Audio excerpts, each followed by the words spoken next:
बाड़मेर मतलब बाड़मेर का लड़का और दुबई में अपना मारवाड़ी कहता है गम गया। हाँ गम गया। आपको नहीं लगा कि यार मैं भारत वापस चला जाऊंगा? और वो टाइम पे मेरे को इंग्लिश भी नहीं आती थी। अच्छा। मैं बाईतू पणजी गांव का रहने वाला हूँ। JR मीन्स जोगाराम 10-20 करोड़ लेके आए और फैक्ट्री चालू कर दिया। मेरा भी ड्यूटी था कि सबका खाना बनाओ, सबको चाय बना के दो। कोई भी चीज़ जो इजी से मिल जाती है ना वो लंबा टाइम तक टिकती नहीं है। राजस्थान से बॉम्बे जाना डिफिकल्ट है, राजस्थान से दुबई आना इजी है। किस्सा मैं आपको बता रहा हूँ। पिताजी और मैं और 3-4 कारीगर हुआ करते थे। तहसीलदार के ऑफिस जाने का भी ज़रूरत नहीं है। कोई भी सुतार समाज का लड़का अगर कारीगर बनने के लिए जा रहा है, भले ही इंडिया में राजस्थान से पुणे जाओ, बॉम्बे जाओ, सबसे पहले उसको क्या लगाते हैं? 1-1.5 साल से हमने real estate development and real estate agency का काम चालू किया। UAE के अलावा सऊदी में भी है, अफ्रीका में भी है। तो जैसे कारपेंटरी के पैसे कमा के फिर ही हमने इंटीरियर्स का काम चालू, इंटीरियर्स में पैसे कमाए, बिल्डिंग मटेरियल चालू किया, बिल्डिंग मटेरियल में पैसे कमाए। JR group more than 25 years in UAE market. हम पिछले 3 दिनों से दुबई में और दुबई में आपको हर वीडियो प्रमुखता से बता रहे हैं और राजस्थानी प्रवासी भाइयों से भी मिला रहे हैं। आज मैं एक ऐसी शख्सियत से मिलाना चाहूँगा, एक ऐसे युवा उद्यमी से मिलना चाहूँगा जो बाड़मेर जिले के एक छोटे से गांव से निकलकर दुबई में अपना नाम रोशन किया और राजस्थान बाड़मेर का नाम रोशन किया है। हमारे साथ है सवाई जोगाराम सुतार, जो कि अपने बाड़मेर जिले के एक छोटे से गांव से निकलकर एक ऐसा मेहनत कर पूरे देश विदेशों में अपना नाम रोशन किया है। सबसे पहले हमारे चैनल पर आपका बहुत बहुत स्वागत है। धन्यवाद मयंक जी, अच्छा लगा आपसे मिलके। आप दुबई पधारे और हमको सेवा का मौका दे रहे हैं, बहुत अच्छा लगा। सवाई जी, एक दिलचस्प बात आपको बता दूं, इन्होंने लकड़ी के काम के साथ साथ, इंटीरियर के काम के साथ साथ रियल एस्टेट का भी काम पूरे दुबई में अपना शुरू कर दिया। और सबसे पहले हम आपको एक सवाल पूछना चाहेंगे जी। कि दुबई आप कितने साल पहले आए थे?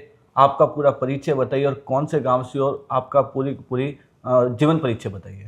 मेरा नाम सवाई सुतार है। मैं बाईतू पणजी गांव का रहने वाला हूं।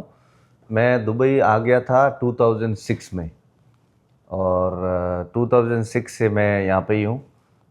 मेरे पिताजी पहले आ गए थे 1988 में। यहाँ पे अरेबिक लोगों का जो कंपनी रहता उधर काम किया। उसके बाद में 10-12 साल काम करने के बाद इंडिया चले गए। फिर वापस आके उन्होंने अपना काम चालू किया। फिर मैं आया, फिर मेरे 2 और भाई है, वो भी 2-2 3-3 साल के बाद में आके जुड़ गए। हम लोग 3 भाई हैं। और यहाँ पे अपना, जैसा आपने बोला कि कारपेंटरी का, इंटीरियर्स का, कंस्ट्रक्शन का, बिल्डिंग मटेरियल सप्लाईज का काम है। और अभी 1-1.5 साल से हमने real estate development and real estate agency का काम चालू किया, जहाँ पे अपन ये बैठे हैं। तो 2006 से अभी देख लो, अभी 20-1 साल हो गए।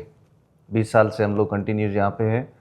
अराउंड 500 लोग का स्टाफ है अपन अपने पास। और अभी गवर्नमेंट का नया रेगुलेशन है कि डाइवर्सिफिकेशन चाहिए यहाँ पे, जहाँ पे एक कंट्री के 20% से ज़्यादा लोग नहीं होने चाहिए। तो अपने को अलग अलग देशों से भी लोगों को लाके काम पे रखवाना पड़ता है। अपना काम दुबई, UAE के अलावा सऊदी में भी है, अफ्रीका में भी है। बट ग्रुप हेडक्वार्टर है वो यहाँ पे दुबई में है। एक छोटा सा, जब आप शुरुआत में दुबई आए थे, कौन कौन सी चुनौती का सामना करना पड़ा था आपको? दुबई में मयंक जी, आपको पता है, अभी तो आपको पूरा सकत सौंद ऐसा लगता है एकदम। यहाँ पे देखोगे, स्काई लाइन देखो, यहाँ रोड इंफ्रास्ट्रक्चर देखो, शॉपिंग मॉल देखो, एयरपोर्ट देखो, तो एकदम वाव है। बट 20 साल पहले जाएंगे तो ऐसा कुछ था नहीं है। मैं बोलूँगा दुबई 2002 से, जब ये फ्री होल्ड प्रॉपर्टी, बाहर वाले लोग भी यहाँ पे अपना प्रॉपर्टी खरीद सकते हैं, अपने नाम पे कर सकते हैं, तभी से मार्केट ऊपर उठा है। तो 2006 में मैं आया था, तभी बहुत सारे चैलेंजेस थे। पिताजी और मैं और 3-4 कारीगर हुआ करते थे। तो 3-4 कारीगर से आज 500 लोगों का फैमिली हम पिछले 20 साल में। तो वो टाइम में चैलेंजेस की बात करेंगे तो इतना काम नहीं है, काम देने के लिए कोई नहीं है वहाँ पे। वो टाइम पे अपना ये, अभी आज के टाइम सोशल मीडिया ऐसा कुछ था नहीं। तो एक तो इतना काम था नहीं। और दूसरा जो मैंने आपको बताया कि यहाँ पे अपन कोई कैपिटल लेके नहीं आए थे कि भाई 10-20 करोड़ लेके आए और फैक्ट्री चालू कर दिया। बहुत छोटे लेवल से चालू किया और जो कमाया उसी को ही वापस री इन्वेस्ट किया। और जैसा अब बता, अब हम सुतार समाज के हैं तो सुतार जो भी अपने बैक होम से कारीगरों को लाके यहाँ पे उनको काम पे लगाया, तो वो टाइम पे क्या कि जैसे अपने कोई रिश्तेदार को लेके आए तो उन्होंने बहुत दिल से मेहनत की और पूरा 100% कंट्रीब्यूट किया कि हमको काम करना है। और उसके हिसाब से ग्रोथ का वो बोलते हैं ना, एक स्पीड बन गई। तो फिर जब आपका बोलते हैं ना कि एक काम सेट हो जाता है, उसके बाद में अच्छे अच्छे लोग अपने आप जुड़ जाते हैं। क्या मन मतलब है राजस्थान और मारवाड़ लोग हैं जो आगे बढ़े, मतलब मारवाड़ छोड़ने बागा जाए जो वो फेमस हो जाए और व्यापार में झंडा गड़े, सही बात है? बिल्कुल, राजस्थानी और खासकर अपने बाड़मेर, जैसलमेर, बालोतरा के लोग, जोधपुर के लोग जाने जाते हैं कि मेहनत की मेहनत करेंगे, फल अपने आप मिलेगा, फल ऊपर वाले के ऊपर छोड़ देते हैं। तो सेम वही थिंकिंग है हमारी भी, और जो भी पहले हमारे साथ जुड़े उनके साथ में भी, कि मेहनत करो, फल ऊपर वाले पे छोड़ दो। आप जब बाड़मेर से दुबई की ओर आए थे तब आपको नहीं लगा कि यार मैं भारत वापस चला जाऊंगा, मन नहीं लगेगा, या उधर काम मेरे सेट नहीं, उधर क्लाइमेट सेट नहीं होगा, बाजरी का सोगरा, सांगरी की सब्जी याद आएगी? देखो, मेरी बहुत ही इंटरेस्टिंग जर्नी रही। मैं 2006 में 12वीं का एग्ज़ाम दे गया और फिर पिताजी ने बोला कि अभी गर्मी, वो मतलब गर्मियों की छुट्टियां होती है ना वहाँ पे, मई जून में जब एग्ज़ाम दे के फिर नेक्स्ट क्लास में जाते हैं, बोला कि दुबई आ जा। तो मैं आया, तो पिताजी बहुत मेहनत कर रहे थे, मतलब 2-3 कारीगर थे, प्लाई उठाओ, कुछ भी जैसे अपन लकड़ी का कबाट बनाया तो साइड पे सिर पे ऊपर मतलब उसको लाद के लेके जाओ, ऐसे पहले गाड़ियाँ और ऐसे नहीं थी, तो बहुत मेहनत कर रहे थे। तभी मैंने भी डिसाइड किया कि मैं पिताजी के साथ लग जाता हूँ और पिताजी को ही सपोर्ट करूँगा, और अभी वापस जाऊँगा, फिर वापस आऊँगा पढ़ के, फिर बहुत टाइम चला जाएगा। और पिताजी को वो टाइम सख्त ज़रूरत थी कि कोई जुड़ जाए, खासकर मैं लड़का हूँ तो उनको भी सपोर्ट मिला। तो 2006 में शुरुआत जो हुई, मैं अभी बताई आपको कि प्लान था नहीं यहाँ पे आके काम करना है, प्लान था कि खाली मैं आऊँगा, घूमूंगा, फिर वापस जाऊँगा, पढ़ाई को कंटिन्यू करूँगा। लेकिन यहाँ पे आया और देखा कि पिताजी बहुत स्ट्रगल कर रहे हैं, मेहनत कर रहे हैं, बहुत मेहनत से हमको आगे बढ़ना है। तो वो दिमाग में आया कि ये हमको ये अभी अपॉर्चुनिटी है और अभी आप जुड़ जाओ इसमें। तो वापस जाने के बारे में कभी मैंने सोचा भी नहीं। आते दुबई में मन वगैरह लाग जाए, केर सांगरी वगैरह कभी याद नहीं आओगे? अभी अपन जाएंगे ऑफिस में, तभी घर से पूरा दाल बाटी चूरमा और गांव की सब्जी, में अभी आया 2-3 दिन पहले राजस्थान से, तो आपको खिलाऊंगा। तो कैर सांगरी, बाजरी के सोगरा, सब कुछ अवेलेबल है यहाँ पे, सब कुछ अवेलेबल है। और सबसे एक जेआर ग्रुप आपका जो ब्रांड है, मैं सोशल मीडिया पर मैं भी देखता हूँ, लगातार आप सोशल मीडिया पर एक्टिव भी हो, आपकी कंपनी की हर गतिविधि के बारे में थोड़ा बहुत पहचानता हूँ। जेआर ग्रुप को बनाने में कितना समय लगा, कि इसके पूरे इतने बड़े ग्रुप को बनाने में कितना समय लगा, इस ग्रुप के पीछे का क्या राज है? JR मीन्स जोगाराम, जोगाराम मेरे पिताजी का नाम है। तो JR group more than 25 years in UAE market, I will say in GCC market, जो interiors, construction, joinery, building materials, और अभी हमने रियल इस्टेट में काम चालू किया है। तो इसको बनाने में 20 से 25 साल लगे हैं। वो ऐसा ओवरनाइट है नहीं कि भाई 1-2 साल में ही इतना सब कुछ कर लिया हमने। तो इसको लंबा टाइम लगा, और हमको एक ऑर्गेनिक ग्रोथ करनी थी, कि ऐसा नहीं कि हमको रातों रात काम को बढ़ाएं और फिर उसका स्लो डाउन हो। तो हमने ऑर्गेनिकली ग्रो किया, जो कमाया उसी को ही पैसे को वापस री इन्वेस्ट किया। तो जैसे पहले कारपेंट्री का था, कारपेंट्री के बाद में इंटीरियर का काम चालू किया, इंटीरियर्स के बाद में बिल्डिंग मटेरियल्स का काम चालू किया।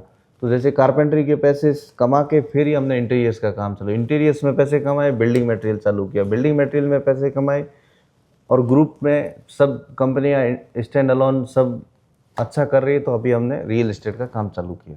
जैसे कि मैं अभी राजस्थान से अपने बालोतरा बाड़मेर जैसलमेर की तरफ से मैं आया हूँ और आप दुबई में 20-25 साल आपको हो गए। यदि मैं नया नया दुबई में आया हूँ और मेरी इच्छा है कि मैं यहाँ पर कोई ज़मीन खरीद सकूँ और आप रियल इस्टेट का 1.5-2 साल से काम भी कर रहे हो, तो इसका क्या प्रोसेस रहता है? आप ज़मीन खरीद सकते हो।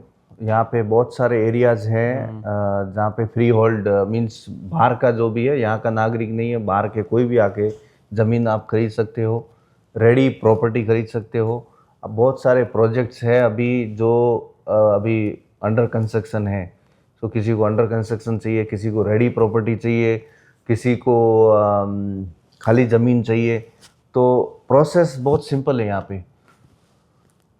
यहाँ पे आपके पास पैसा होना चाहिए, या फिर बाहर से पैसा आप लेके आओ और बैंक से मैनेजर चेक बनाओ, जो ड्राफ्ट बोलते हैं ना अपन, डीडी बोलते हैं क्या डी हाँ, वो बनाओ और लैंड डिपार्टमेंट में जाओ, 5 मिनट में आपकी हो जाएगी। अपन जैसे अब राजस्थान की बात करो, राजस्थान की बात करें तो अपन जैसे कि पटवारी के पास साइन करो, म्यूटेशन भरो और पट्टा में साइन करो, इसमें ऐसा कोई होता है? नहीं, ऐसा बिल्कुल नहीं है। यहाँ पे अभी तो आपको जो पटवारी के ऑफिस है, ये तहसीलदार के ऑफिस जाने का भी ज़रूरत नहीं है।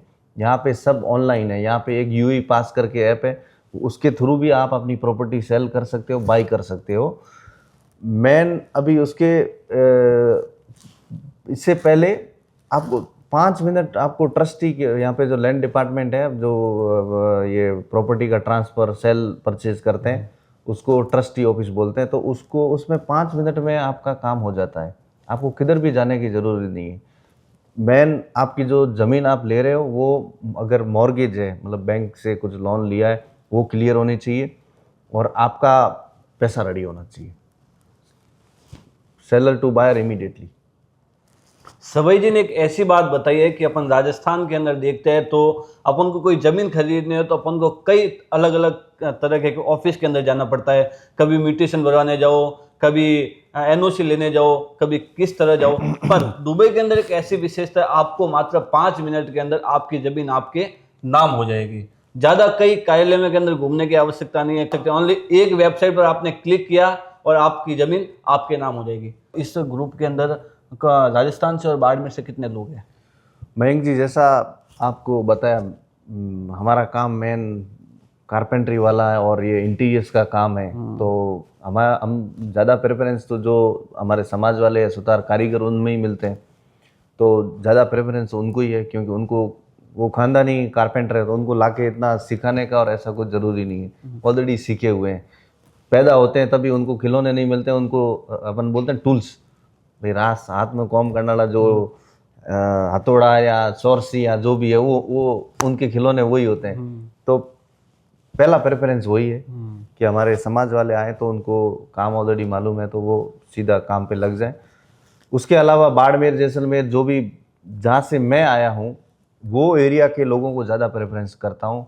अपने लोग हैं, वो थोड़े समझते हैं कि अपनापन में, और ये बिल्कुल। आप दुबई 20-25 साल हो गए हैं, तो आपको कभी राजस्थान की याद वगैरह कोई ऐसे आपका दिलचस्प कहानी हो दुबई में आने के बाद, तो हमारे दर्शकों को बताओ। मैं तो जैसे ही राजस्थान छोड़ के दुबई आया हूँ, मैं यहाँ पे ही बस गया हूँ समझो। बाकी कोई शादी ब्याह होता है या कुछ काम होता है तो उसको मैं मिस नहीं करता हूँ, मैं अटेंड ज़रूर करता हूँ। मैं अपने लोगों से, अपने जो भी एरिया के जो लोगों के कुछ भी फंक्शन होता है, मेक श्योर करता हूँ कि मैं 1-2 दिन के लिए भी जाऊँ, 1-2 घंटे के लिए भी जाऊँ। ऐसा भी टाइम था जहाँ पे मैं खाली 2-2, 3-3 घंटे के लिए दुबई से राजस्थान आया हूँ, फंक्शन अटेंड किया, फिर वापस आया हूँ। तो आप समझ सकते हैं कि मेरा कितना लगाव है। ठीक है, अभी काम धंधा सब यहाँ पे, परिवार सब यहाँ पे, तो इतना वहाँ पे जाके 1-1, 2-2 महीना छुट्टियाँ निकालनी, वो इतना पॉसिबल नहीं है। बट जब भी कुछ फंक्शन होता है, कुछ खास काम होता है, राजस्थान दिल से जुड़ा हुआ है, राजस्थान से जुड़ा हुआ है, दिल से लगाव है, तो उसको कभी मतलब भूल नहीं सकते हैं। अपन अनऑफिशियली कुछ देर पहले अपन बात कर रहे थे कि आप शुरुआत में दुबई आए थे, आपको कुक यानी खाना बनाने का बहुत शौक था। ये क्या पूरा पूरा क्या क्या चीज़ आप बना देते हो? नहीं, अभी हमारे समाज में ऐसा होता है कि जैसे कोई भी कारीगर, कोई भी सुतार समाज का लड़का अगर कारीगर बनने के लिए जा रहा है, भले ही इंडिया में राजस्थान से पुणे जाओ, बॉम्बे जाओ, सबसे पहले उसको क्या लगाते हैं? खाना बनाओ भाई सब कारीगर का। तो वो मेरा भी ड्यूटी था कि सबका खाना बनाओ, सबको चाय बना के दो, जो जैसा बोलते हैं वैसा करना पड़ेगा। तो मैं भी वही माध्यम से ही मैंने काम किया है। तो खाना बनाने का मतलब वो बोलते हैं ना, अपने जो सीनियर होते हैं तो उनका मन रखते हैं तो अपने को काम सिखाएंगे, तो वो उसकी वजह से ज़्यादा खाना बनाने का या साफ़ सफाई करना या जो भी लोडिंग अनलोडिंग करना, आपको शुरुआत में आते ही आपको कोई मैनेजिंग डायरेक्टर की क्या चेयर वरना मतलब मारवाड़ी में क्या कि नहीं, ठेकेदार ने आपने और आकर्षित करना तो गोली सेट करनी पड़ी है। सही मारवाड़ी में गोली सेट बिल्कुल बिल्कुल बिल्कुल गोली सेट करो तो ऑटोमेटिक ही अपने आकर्षित हो बिल्कुल। जाएगा। और मैं बिलीव भी करता हूँ कि कोई भी चीज़ जो इजी से मिल जाती है ना, वो लंबा टाइम तक टिकती नहीं है, उसके लिए स्ट्रगल करना ज़रूरी है। तो इसके लिए इवन मेरे पिताजी की कंपनी थी, बट मेरे पिताजी ने बोला कि नहीं भाई, ग्राउंड लेवल पे शॉप फ्लोर पे काम करो, काम का नॉलेज होगा, फिर ऑफिस में क्या काम होता है वो करो। तो वैसे पूरा ग्राउंड लेवल से हम लोग ऊपर उठे हैं। तो अभी किसी को भी काम करवाना है तो ऐसे बोल नहीं सकता कि भाई इतना टाइम लगेगा इसको, या इसको डिज़ाइन बनाने में इतना टाइम लगेगा, इसका प्राइस इतना होगा। मेरे को तो सब कुछ मालूम है ना, क्योंकि मैं ग्राउंड लेवल से जो शॉप फ्लोर पे वर्कशॉप में काम करके, वर्कशॉप में काम करने से पहले ही जब 12वीं पास लड़का आता है तो उसको इतना नॉलेज नहीं होता है। तो जैसा मैंने बोला कि सबका खाना बनाओ, सबके औजार जो होते हैं उनकी धार लगाओ, जैसा उनकी कारीगर या फॉरमैन होता है क्या बोलते हैं उनको करके दो, फिर वो धीरे धीरे 2-3 साल काम सीख के फिर कारीगर बनते हो, तो उसके बाद में सब चीज़ होती है। सभी जी, आप जिन टाइम मतलब दुबई आया, राजस्थान छोड़ीने आप 12th क्लास पढ़ीन, जिन टाइम हमारा अनऑफिशियल बात करिया था कि आप जो कारीगर था, आपने सीनियर कारीगर था, आप इन्हें खानों बनाने खिलाते, इन लारे कहीं राज वो पूरा बताओ। अब और देखो, मैं तो 12वीं पास करना आयो, ठीक है, और काम रो तो मने नॉलेज नहीं और नहीं मन काम करना आतो।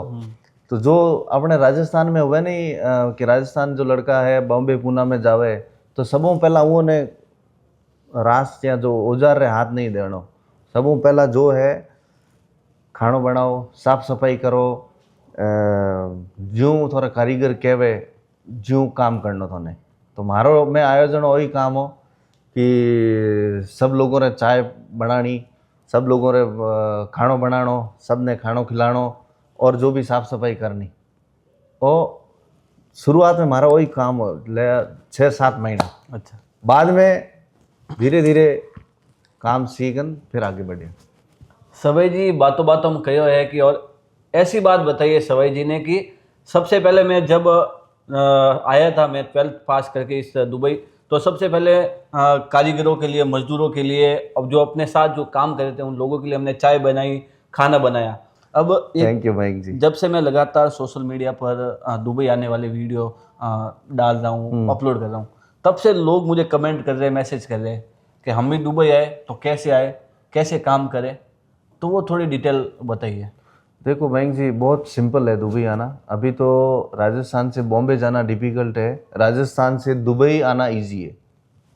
वो कैसे? अभी आप जैसे जयपुर से आप फ्लाइट पकड़ो, 2.5 घंटे में 3 घंटे में आप दुबई आ जाते हो। राजस्थान से बॉम्बे जाना है आपको 10-12 घंटे लगते हैं। अपने मारवाड़ री रोडों रा कहीं हाल है तो देव नहीं, हमें तो रोडो फिर भी ठीक हुई है।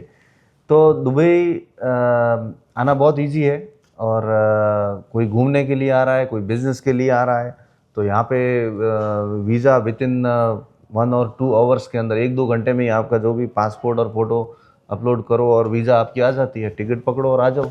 घूमने वाला घूमने के लिए आ सकता है, किसी को बिजनेस करना है तो वो भी सेम विजिट वीज़ा लेके आके यहाँ पे उसको कौन सा बिजनेस करना है, कौन सा उसका बैकग्राउंड है, किसी को इन्वेस्ट करना है, तो वो बहुत सिंपल है, मतलब बहुत इजी है। यहाँ पे आके घूमने वाले भी इंजॉय करके जाते हैं, और किसी को बिजनेस करना है तो वो एकदम पूरा मार्केट स्टडी करके जो बिजनेस करना है, तो मतलब एकदम ट्रांसपेरेंट और स्मूथ और फास्ट काम है यहाँ पे।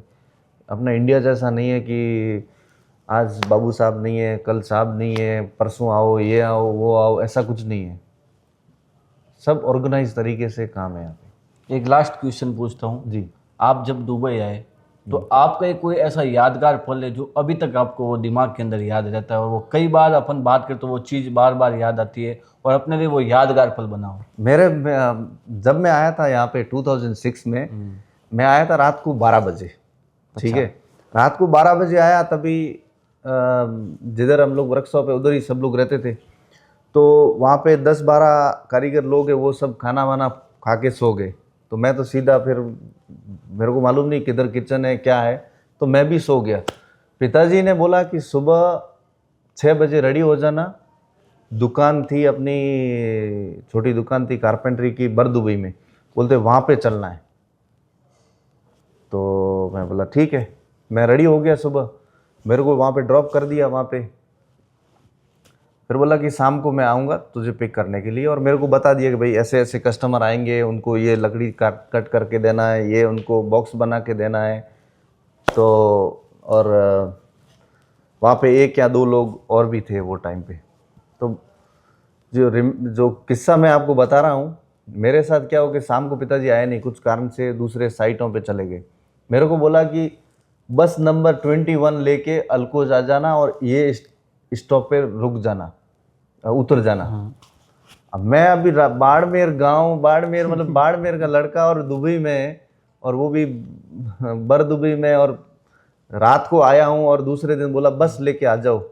तो दुकान से बस स्टॉप था 2 किलोमीटर दूर, वहाँ पे बस तो मिल गई मुझे 21 नंबर, मालूम है अलकुज जाएगी ये। चढ़ गया मैं उसमें। फिर इधर शाम को 8-9 बजे 9-10 बज गए, तो इतना लाइट वाइट नहीं था जो अभी दिख रहा है वैसा। तो मैंने उसको, और वो टाइम पे मेरे को इंग्लिश भी नहीं आती थी। अच्छा। और मुझे लगता है वो टाइम पे वो ड्राइवर इजिप्शियन मिस्री था, बोला कि दिस द लास्ट स्टॉप। मैं उतर गया वहाँ पे, फिर अभी किधर जाऊँ मैं? अपना मारवाड़ी कहता है गम गया। हाँ, गम गया। तो ये किस्सा मैं कभी भूल नहीं सकता। फिर और वो टाइम गूगल नहीं है, फ़ोन नहीं है, फिर भी मैंने 11 बजे 12 बजे रात को ढूंढ के गली में चक्कर काट के फाइनल जगह पे पहुंच गया। ये किस्सा मैं कभी जिंदगी में नहीं भूलूंगा जो मेरे साथ हुआ है। तो दोस्तों, ये हमारे साथ थे सवाई जोगाराम जी सुतार, जो अपने बाड़मेर जिले के एक छोटे से गांव बाईतू पंजी से आए, और 20 साल तक इन्होंने संघर्ष किया, और संघर्ष करने के बाद ये अपने पूरी की पूरी मुकाम तक पहुंचे। इन्होंने लकड़ी का काम, सुतार यानी बनाकर काम शुरू करने के बाद ही काम शुरू किया। उसके बाद इंटीरियर का काम किया, इंटीरियर के बाद रियल इस्टेट का काम किया, और रियल इस्टेट के क्षेत्र के अंदर इन्होंने ऐसा नाम कर दिया है कि दुबई के अंदर झंडे गाड़ रहे। तो आप सभी दर्शकों का बहुत बहुत धन्यवाद। यदि ये पॉडकास्ट और ये संघर्ष की कहानी आपको अच्छी लगी है तो इस वीडियो को ज़्यादा से ज़्यादा शेयर करें, जिससे राजस्थानी प्रवासी भाइयों तक भी ये वीडियो पहुंच सके, और जो सवाई जी दुबई में काम कर रहे हैं ये कहानी आप तक पहुंच सके। आप सभी का बहुत बहुत धन्यवाद, बहुत बहुत आभार।